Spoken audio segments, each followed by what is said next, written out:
नमस्कार दोस्तों, मैं देवेंद्र साहू स्वागत करता हूं आप सभी का आपके अपने YouTube चैनल देवगीत क्लासेस पर। टेस्ट के क्वेश्चंस का ये लास्ट पार्ट है। इससे पहले के वीडियो आप नहीं देखे हो तो उन वीडियो को बिल्कुल देखिए। अभी हम लोग के पास सिर्फ 5 क्वेश्चन बचा है जिसको आज हम लोग हल करने वाले हैं। मैथ्स के 31 से लेके 35 नंबर के प्रश्न को देखेंगे। देखते हैं सॉल्यूशन कैसा होने वाला है। अगर आप इस चैनल पे नए हैं तो चैनल को सब्सक्राइब कर लिया रहना। वीडियो अच्छा लगेगा, सभी चीज़ें समझ में आएगा तो बिल्कुल लाइक कीजिएगा, ज़्यादा से ज़्यादा इसको शेयर कीजिएगा। देखते हैं सॉल्यूशन क्या क्या है। आपके सामने क्वेश्चन दिख रहा होगा 31 नंबर का कि किसी संख्या के 5वें भाग में से 5 घटाने पर 5 प्राप्त होता है। तो यह संख्या क्या है? बहुत सरल सा प्रश्न है। एक तो इसको बेसिक मेथड से हल कीजिए। क्या बोल रहे हैं? किसी संख्या के 5वें भाग से, माना वह संख्या क्या है x, तो उसका 5वां भाग क्या हो जाएगा x डिवाइडेड बाई 5। किसी संख्या के 5वें भाग में से क्या घटाना है बोल रहे हैं? किसी संख्या के 5वें भाग में से 5 घटाने पर क्या प्राप्त होता है? 5। ऐसी बनेगा इक्वेशन। किसी संख्या के 5वें भाग में से क्या घटाना है? 5। तो क्या प्राप्त होता है बोल रहे हैं? 5। तो इक्वल टू में क्या आएगा? 5। इसको हल कीजिए। आप बताइए कि x का मान क्या है, यही तो बोले। तो यह संख्या क्या होगा? आप तो संख्या को क्या माने हो? x। तो यहाँ से इसको सॉल्व कीजिए। x डिवाइड बाई 5, ये -5 उस पर जाएगा तो कितना हो जाएगा? 10। फिर उसके बाद यहाँ से x इक्वल्स टू 5 इंटू 10, त्रिया गुना कर दिए। फिर ये कितना मिल गया आपको? 50। मतलब कि वह संख्या क्या है? 50 है। एक तो ये मेथड और एक तो ये मेथड कि आप ऑप्शन को लीजिए। अगर ऑप्शन ए सही होता तो मैं 25 के 5वां भाग, 25 का 5वां भाग क्या होता? 25/5, 25/5 मतलब कि 5। उस 5 में से किसको घटाना पड़ता? 5 को। तो प्राप्त क्या होना चाहिए? 5। अब 5 में से 5 घटाओगे तो 5 थोड़ी प्राप्त होगा, 0। तो ऑप्शन ए करेक्ट नहीं है। ठीक है। दूसरा क्या है आपका? 50, जो कि अपना आंसर आया है। 50 का 5वां भाग क्या होता है? 10। 10 में से 5 को घटाओगे तो कितना प्राप्त हो जाता है? 5, जो कि प्रश्न में दिया है। 5वें भाग से 5 घटाने पर क्या प्राप्त होना चाहिए? 5। तो 50 का 5वां भाग क्या कहलाएगा? 10। 10 में से आप 5 को घटाइए, 5 प्राप्त हो जाता है। तो ऑप्शन बी सही है। ठीक है। ऑप्शन मेथड चल रहा है बिना पेन चलाए। यहाँ पर मैं पेन चलाया, जो बेसिक मेथड से आप हल करते हो उससे। अगर आंसर 60 होता तो 60 का 5वां भाग क्या होगा? 12। 60/5 करोगे तो कितना आएगा? 12। 12 में से 5 को घटाओ, प्रश्न के अनुसार क्या प्राप्त होना चाहिए? 5। जबकि 12 में से 5 घटाओगे क्या प्राप्त हो जाता है? 7। तो ये भी आपका आंसर नहीं है। डी ऑप्शन की बात। 75 का क्या करो? 5वां भाग। 75 का 5वां भाग क्या होगा? 15। 15 में से 5 को घटाओ, प्राप्त हो जाता है 10। प्राप्त होना चाहिए 5, जबकि प्राप्त हो रहा है 10। तो ऑप्शन डी भी करेक्ट नहीं है। कौन सा ऑप्शन में आपका कैलकुलेशन ठीक बैठा? तो वो था ऑप्शन नंबर बी। तो इस प्रश्न का उत्तर क्या था अपने पास? Option number B. आगे का प्रश्न देखिए, 32वें नंबर का प्रश्न। 75 के नीचे कितनी अभाज्य संख्याएं हैं जो विषम हों? तो आपको यहाँ क्या करना पड़ेगा? जितने भी अभाज्य संख्याएं हैं उसको नोट करना पड़ेगा। कहाँ अभाज्य संख्या कहाँ से चालू होता है? 2 से। कहाँ तक जाना है? 75 से पहले अभाज्य संख्या तक। ध्यान दीजिए मैं क्या बोल रहा हूँ। 2, 3 अभाज्य संख्याओं को लिख रहा हूं मैं। 2, 3, 5, 7, फिर उसके बाद है 11, 13 और लिखते हैं 17 आता है अभाज्य संख्या। फिर 19, उसके बाद 23। ठीक है। फिर उसके बाद अभाज्य संख्या किसको कहते हैं? ऐसे संख्याएं जो सिर्फ और सिर्फ खुद से और 1 से भाग जाते हैं, इनके अलावा और किसी से भाग नहीं जाते। जैसे कि मैं 19 के बाद अगर 20 बोला तो 20 तो खुद से भी जाएगा, 1 से भी जाएगा, इसके अलावा 4 से भी चले जाता है, 5 से भी चले जाता है, 2 से भी चले जाता है। तो वो तो अभाज्य संख्या हुआ नहीं।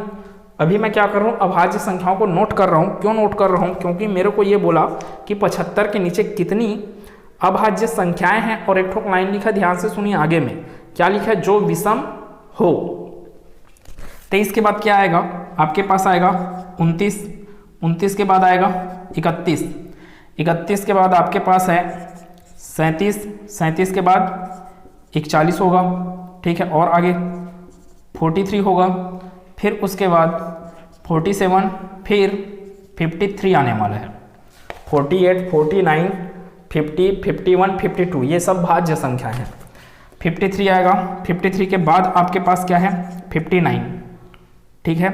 59 के बाद होने वाला है 61, 61 के बाद आपके पास क्या है 67, ठीक है। फिर आगे बढ़ा जाए तो अब आएगा आपके पास 71, 75 तक जाना है, 72, फिर से आएगा एक ठोक 73, ये सभी अभाज्य संख्या हैं। 74 आपका भाज्य है, 75 भी भाज्य है।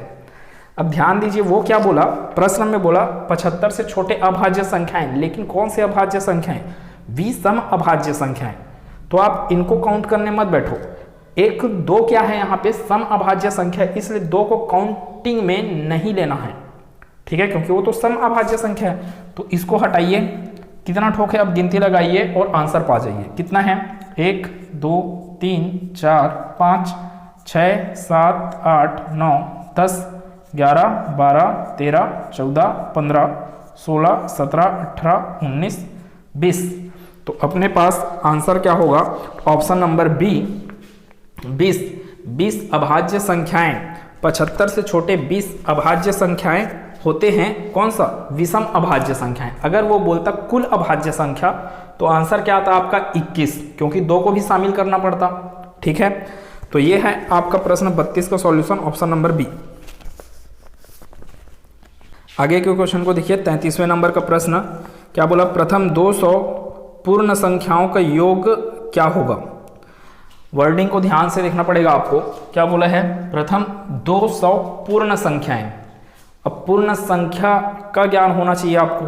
तो पूर्ण संख्या किसको कहते हैं, प्राकृत संख्याओं में जब शून्य को शामिल कर लिया जाता है। अब प्राकृत संख्या किसको कहते हैं बात, तो प्राकृत संख्या मतलब कि जितने भी आप काउंटिंग में यूज कर रहे हो 1, 2, 3, 4 कहाँ तक, अनंत तक, वो सब क्या कहलाते हैं, प्राकृतिक संख्याएं। मैं क्या बोला, प्राकृत संख्या में शून्य को शामिल कीजिए। शून्य को शामिल करोगे तो टोटल क्या हो जाता है, शून्य से अनंत तक क्या कहलाएगा, पूर्ण संख्याएं कहलाएगा। ये क्या बोला, प्रथम 200 पूर्ण संख्याएं। अगर मैं बोलता हूं प्रथम 5 पूर्ण संख्या, प्रथम 5 पूर्ण संख्या, तो आप कैलकुलेशन कहां से स्टार्ट करोगे, 0, 1, 2, 3, 4, 5 हो गया, देख रहे होगे आप लोग। प्रथम 5 पूर्ण बोला तो कहां तक गए आप, 4 तक। अगर मैं प्रथम 6 बोलूंगा तो कहां तक जाना पड़ेगा, 0 से लेके 5 तक, वही तो हो रहा है, प्रथम 5 ना, तो 1, 2, 3, 4 और ये 5। प्रश्न में क्या बोला है, प्रथम 200 पूर्ण संख्याएं, अर्थात आपको कहां से कहां जाना है, 0 से लेके कहां तक जाना पड़ेगा, 200 बोले ना, तो कहां तक जाना पड़ेगा आपको, 199 तक, तभी तो 200 पूर्ण संख्याएं होंगे। इनका क्या करना है आपको, योग करना है। तो योगफल क्या होगा, किसी भी संख्या में शून्य को जोड़ने पर योगफल पूछा गया तो 0 + 1 + 2 प्लस कहां तक जाना है आपको, 199 तक। अब 1 से लेके 199 का जो भी वैल्यू आएगा जोड़ने से, उसमें आप 0 को जोड़ोगे तो कोई फर्क नहीं पड़ने वाला। 5 में 0 को जोड़ो, कितना आएगा, 5 ही आएगा आंसर। मतलब मेरे को यहाँ पे निकालना सिर्फ क्या है, 1 से लेकर 199 तक का क्या निकालना है, योग निकालना है। अब यहाँ पे आपका समांतर श्रेणी वाला फार्मूला काम करेगा, जहाँ पे हम लोग पढ़े हैं कि प्रथम n प्राकृत संख्याओं का योगफल का फार्मूला क्या होता है आपके पास, n × n + 1 डिवाइडेड बाई क्या होता है, 2, ठीक है, n × n + 1 डिवाइडेड बाई 2। प्रथम n प्राकृत संख्याओं, प्रथम बोले 1 से स्टार्ट होना जरूरी है, तब यहाँ पे फार्मूला ये है। अब यहाँ से आपके पास n का वैल्यू कितना दिया, n मतलब पदों की संख्या, पदों की संख्या कितना है आपके पास, 199 दिख रहा है ना, 1 से लेके 199 कितना पद हुआ टोटल, 199 पद, ठीक है। फिर उसके बाद n + 1 बोले, n + 1, n का तो वैल्यू 199, तो n + 1 मतलब कि 200 डिवाइडेड बाई क्या चल रहा है, 2। यहाँ से इसको कैंसिल कितने कीजिए, कितने बार में जाएगा, 100 बार में भाग जाएगा। यहाँ से कितना आ गया आंसर आपका, 19,900 आपके प्रश्न का उत्तर है। तो ये है आपका ऑप्शन नंबर ए, 19,900। 34वें नंबर का प्रश्न, 72 में कितने 1/3 होंगे, 72 में कितने 1/3 होंगे। मैं मान लिया कि 72 में कितने 1/3 हैं, x 1/3, तो x 1/3 मिलकर 1/3 फिर 1/3 फिर 1/3 1/3 1/3 1/3 मिलकर क्या बना रहे हैं, 72 बना रहे हैं। अब मेरे को तो नहीं पता है कि कितने 1/3 हैं, तो मैं क्या कर लूँगा, माना कि 72 में कितने 1/3 हैं, x 1/3 हैं, x 1/3 ना, अगर 2 1/3 होते तो क्या करते आप, 2 गुना 1/3, 3 1/3 होता तो क्या करते 3 गुना 1/3।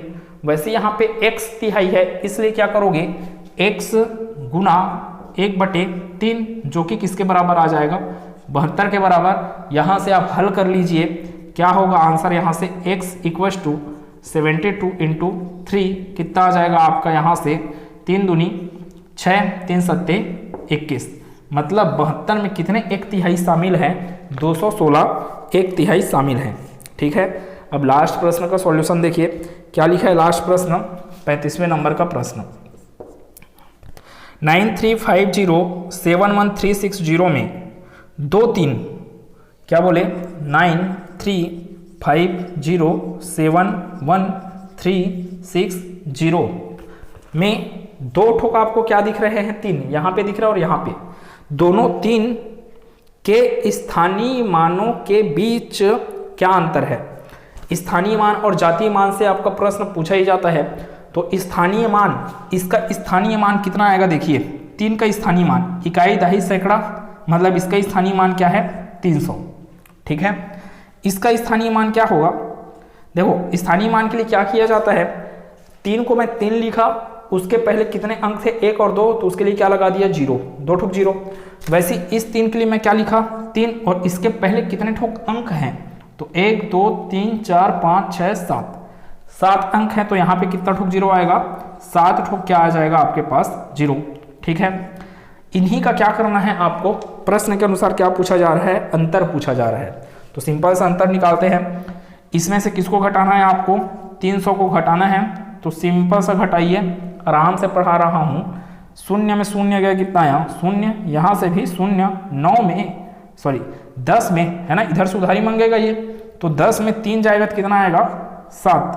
अब ये 0 क्या बन गए हैं, 9 बन गए हैं, क्योंकि इसके द्वारा उधारी मांगा गया था और इनके पास तो था ही नहीं। लास्ट में कहाँ से उधारी मिला, इसको 3 से मिला, तो ये बाकी क्या बन गए 9। तो यहाँ 0 वाला क्या बन गया है 9, ये भी 0 क्या बन गया 9, ये भी 9 और ये भी 9। लास्ट में जो 3 है वो क्या बन गया, एक ठोक दान दे दिया, इसलिए वो बन गया 2। तो आपके पास आंसर यहाँ पे क्या आएगा 29999, 4 बार 9, फिर उसके बाद 700। ठीक है, तो ये आ गया आपके पास इकाई दहाई सैकड़ा हजार 10 लाख 10 लाख करोड़, 2,99,99,700 अंतर होगा किसका, दिए गए संख्या में दोनों 3 के स्थानीय मानों का अंतर कितना आने वाला है, तो इतना आने वाला है, जो कि आपके ऑप्शन में कहाँ पे दिख रहा है, ऑप्शन नंबर ए में दिख रहा है। ठीक है, तो जितना भी टेस्ट का क्वेश्चन था उसको पूरा का पूरा हल कर लिए। इसके बाद मैं नंबर सिस्टम की कुछ प्रश्न लेते जाऊंगा, जिससे आपका प्रैक्टिस होते जाएगा, जो भी वीडियो देख रहे हैं उनका प्रैक्टिस होते जाएगा। मिलते हैं अगले क्लास में, खुश रहिए, मस्त रहिए, स्वस्थ रहिए, धन्यवाद।